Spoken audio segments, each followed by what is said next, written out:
We remember and we pray to an incredible saint, a virgin and a martyr, a young person, St. Agatha.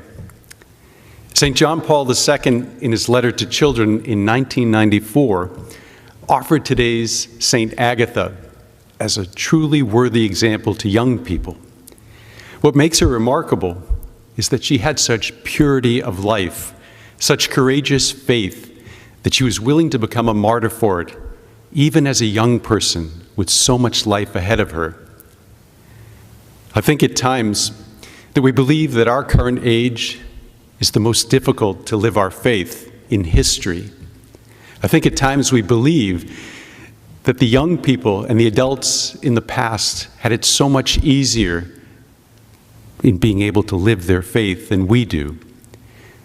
But as we look at the lives of the saints, it's clear that in every age there is a fundamental struggle between good and evil.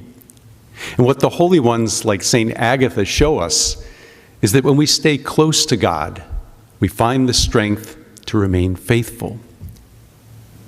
I love St. Paul's words from today's reading where he says, "Brothers and sisters, since we are surrounded by so great a cloud of witnesses, let us rid ourselves of every burden and sin that clings to us, and persevere in running the race that lies before us, while keeping our eyes fixed on Jesus."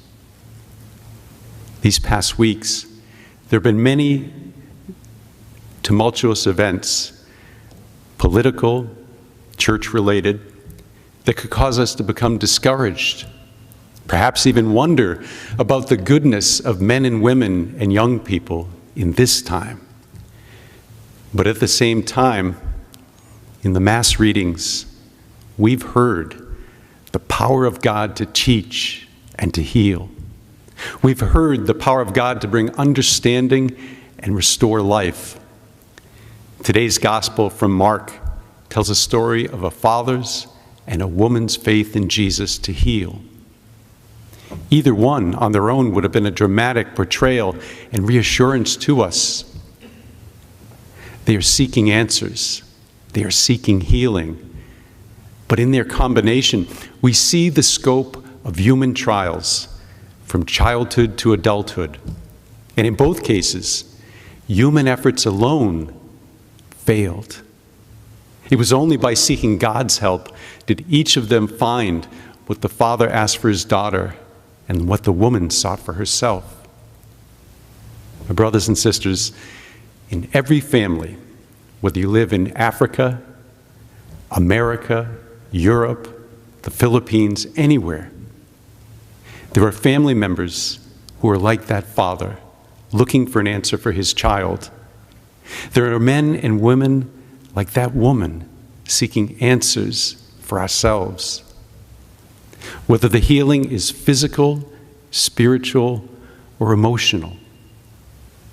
And they are still searching. St. Agatha, St. Paul, that father and woman remind us. They inspire us to pray to holy people like St. Agatha, like Venerable Patrick Peyton, to give us the strength, the grace from God to be able to persevere in the race that lies ahead for our families and for each of us.